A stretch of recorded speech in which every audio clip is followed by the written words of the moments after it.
Hello friends, welcome back to our channel. சிறகடிக்க ஆசையில் upcoming review பார்க்கலாம்.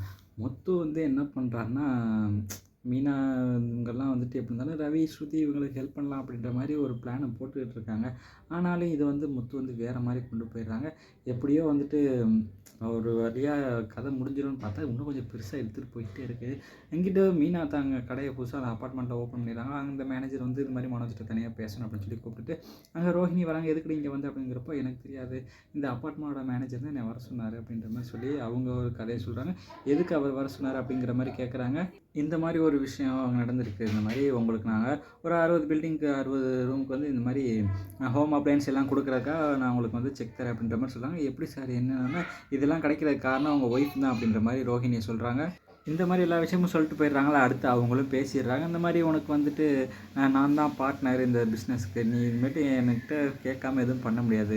இப்போதைக்கு உனக்கு பிஸ்னஸ் பார்ட்னராக தான் இருக்கேன், அடுத்து லைஃப் பார்ட்னராக நான் வந்து வாழ்நாள் ஃபுல்லாக உங்கள்கிட்ட தான் இருக்க போகிறேன் அப்படின்ற மாதிரி வந்து சவால் விட்டு போயிடுறாங்க. என்ன பண்ணுறது தெரியாமல் வீட்டில் இருக்க எல்லாருமே முடிச்சிட்டு இருக்காங்க. அடுத்து வீட்டுக்கு போனதுக்கப்புறம் பெரிய பிரச்சனை நடக்குது. என்னென்னு பார்த்தீங்கன்னா, முத்து போயிட்டு இந்த மாதிரி நீத்து ஆஃபீஸுக்கு போயிட்டு அந்த ஹோட்டலுக்கு போயிட்டு மிரட்டுறாங்க. அவங்கள ஒழுங்காக இந்த மாதிரி ரவிக்கிட்ட வந்து இது மாதிரி வீடியோ போட்டு இது பண்ணல, ஸ்ருதிகிட்ட வந்து மன்னிப்பு கேளு, அதே போல் ரவிக்கு எனக்கு அந்த சம்மந்தம் இல்லை, நான் சும்மா ஜஸ்ட் இதாக தான் போட்டேன் அப்படின்னு சொல்லி ஒரு வீடியோ போட அப்படிங்கிறப்போ போட முடியாது அப்படிங்கிற மாதிரி சொல்கிறாங்களா. உடனே முத்து வந்து சொல்கிறாங்க, இந்த மாதிரி நீ போடலன்னா பார்த்துக்க வேறு மாதிரி நடக்கும் அப்படின்ற மாதிரி சொல்கிறாங்க. என்ன நடக்குங்கிறப்போ, இந்த ஹோட்டலே இருக்காது, கொளுத்திடுவேன் பார்த்துக்க அப்படின்ற மாதிரி சொல்லிட்டு போயிடுறாங்களா. இதை வந்து அட்வான்டேஜாக எடுத்துக்கிறாங்க. ஆஹா, இப்போ பிடிச்சக்கடா எனக்கு கிடச்சிச்சிடா, அது இப்போ ஒரு புடிமானம் அப்படின்னு சொல்லி என்ன பண்ணுறாங்கன்னா, நீத்து வந்து ஒரு பிளானை போடுறாங்க. சரியான ஒரு பிளானை போட்டுறாங்க. இந்த விஷயத்த வந்துட்டு ரோஹிணி பார்க்குறாங்க. பார்த்துட்டு இந்த மாதிரி நானும் உங்களுக்கு ஹெல்ப் பண்ணுறேன் அப்படின்னு சொல்லி அவங்களாம் ஒரு ஆளுங்களை செட் பண்ணி வந்துட்டு எல்லாத்தையும் கடையில் இருக்க எல்லாத்தையும் அடித்து இந்த மாதிரி பண்ணி ஹோட்டல் அப்படியே வந்து கொளுத்துற மாதிரி ஒரு பிளானை போட்டுடுறாங்க. பிளானையும் போட்டு அதுக்கேற்ற மாதிரி பிளானை எக்ஸிக்யூட் பண்ணிடுறாங்க. எல்லா வேலையும் பண்ணிவிட்டு நீத்தோட வீட்டுக்கும் ஆட்களை அனுப்பி இந்த மாதிரி பிரச்சனை பண்ணிட்டு முத்துங்கிற பேர் சொல்லி அடித்து காலெல்லாம் உடச்சிடுறாங்களா. அவங்களுக்கு வந்துட்டு பெருசாக இதாகிடுது, பிரச்சனை ஆகிடுது.